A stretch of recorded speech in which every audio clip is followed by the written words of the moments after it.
தேர்தல் விதிகளில் திருத்தம் கொண்டு வரப்பட்டதற்கு எதிர்ப்பு தெரிவித்து உச்சநீதிமன்றத்தில் காங்கிரஸ் வழக்கு தொடர்ந்துள்ளது.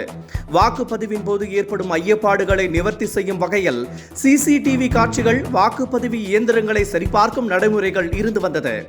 ஆனால் இதனை ரத்து செய்து தேர்தல் ஆணையம் திருத்தம் கொண்டு வந்துள்ளது. இதற்கு நாடு முழுவதும் கடும் கண்டனம் கிளம்பியுள்ளது. தமிழக முதலமைச்சர் மு.க.ஸ்டாலின் உள்ளிட்ட தலைவர்கள் கடும் கண்டனம் தெரிவித்துள்ளனர். இந்த நிலையில் தேர்தல் விதிமுறை திருத்தத்தை எதிர்த்து காங்கிரஸ் உச்சநீதிமன்றத்தில் வழக்கு தொடர்ந்துள்ளது. இதுகுறித்து எக்ஸ் தளத்தில் கருத்து பதிவிட்டுள்ள காங்கிரஸ் பொதுச் செயலாளர் ஜெய்ராம் ரமேஷ், தேர்தல் நடைமுறையின் வெளிப்படைத்தன்மை வேகமாக அழிந்து வருவதாகவும் அதனை மீட்டெடுக்க உச்சநீதிமன்றம் உதவ வேண்டும் என்றும் தெரிவித்துள்ளார். இலங்கை கடற்படையால் கைது செய்யப்பட்ட தமிழக மீனவர்களை விடுவிக்க நடவடிக்கை எடுக்கும்படி வெளியுறவுத்துறை அமைச்சர் ஜெய்சங்கருக்கு முதலமைச்சர் மு.க.ஸ்டாலின் கடிதம் எழுதியுள்ளார். தமிழக மீனவர்களை இலங்கை கடற்படை தொடர்ந்து கைது செய்து வரும் நிலையில் ராமேஸ்வரம் மீனவர்கள் 17 பேரை இன்று கைது செய்தது. இதனை சுட்டிக்காட்டியுள்ள முதலமைச்சர் மு.க.ஸ்டாலின் இலங்கை கடற்படையினர் நடத்தி வரும் கோர தாக்குதல்களை குறிப்பிட்டுள்ளார். இந்த ஆண்டில் மட்டும் 530 மீனவர்களை கைது செய்யப்பட்டதாகவும் இதனை தடுக்குமாறும் முதலமைச்சர் மு.க.ஸ்டாலின் மத்திய அரசை வலியுறுத்தியுள்ளார். 2025-26 நிதியாண்டிற்கான மத்திய பட்ஜெட் வரும் பிப்ரவரி மாதம் 1ஆம் தேதி தாக்கல் செய்யப்பட உள்ளது. பட்ஜெட்டை தயாரிக்கும் பணியில் மத்திய நிதியமைச்சர் நிர்மலா சீதாராமன் தீவிரமாக ஈடுபட்டுள்ளார். இந்த நிலையில் பட்ஜெட் தயாரிப்பு குறித்து பிரதமர் நரேந்திர மோடி ஆலோசனை நடத்தினார்.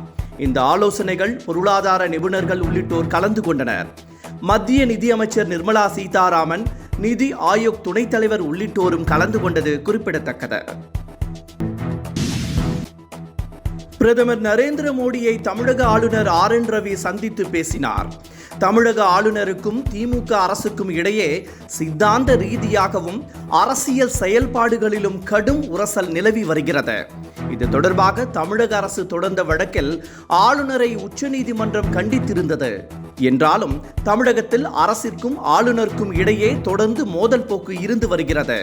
இந்த நிலையில் டெல்லியில் உள்ள லோக் கல்யாண் சாலையில் உள்ள இல்லத்தில் பிரதமர் நரேந்திர மோடியை ஆளுநர் சந்தித்து பேசினார். உள்துறை அமைச்சர் அமித்ஷா உள்ளிட்டோரும் ஆளுநரை சந்தித்து பேச உள்ளதாக தகவல் வெளியாகியுள்ளது. புஷ்பா 2 திரைப்பட ரிலீஸின் போது கூட்ட நெரிசல் ஏற்பட்டு பெண் உயிரிழந்த சம்பவம் தொடர்பாக நடிகர் அல்லு அர்ஜுனிடம் தெலுங்கானா போலீசார் தீவிர விசாரணை நடத்தினர். இந்த வழக்கு தொடர்பாக அல்லு அர்ஜுன் கைது செய்யப்பட்டு நிபந்தனை ஜாமீனில் உள்ளார். இந்த நிலையில் அவருக்கு விசாரணைக்கான சம்மன் அனுப்பப்பட்டது. இதனைத் தொடர்ந்து அல்லு அர்ஜுன் ஹைதராபாத் சிக்கட்பள்ளி காவல் நிலையத்தில் இன்று ஆஜரானார். போலீசார் மறுத்தும் அதனை மீறி தியேட்டருக்குள் வந்தது ஏன் என்பது உள்ளிட்ட 18 கேள்விகள் கேட்கப்பட்டன. 2 மணி நேரம் அல்லு அர்ஜுனிடம் துருவி விசாரணை நடத்தப்பட்டது. திமுகவில் மூத்த அமைச்சராக இருக்கும் துரைமுருகனைத்தான் துணை முதலமைச்சர் ஆக்கி இருக்க வேண்டும் என பாமக நிறுவனர் ராமதாஸ் கூறியுள்ளார்.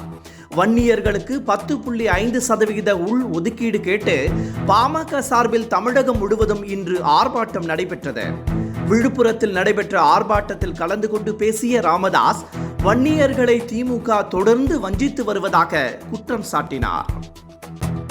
மை இந்தியா 24/7 முக்கிய செய்திகளை உடனுக்குடன் தெரிந்து கொள்ள உடனே சப்ஸ்கிரைப் பண்ணுங்க, பெல் பட்டனை பிரஸ் பண்ணுங்க. என்றும் உங்களுடன் மை இந்தியா.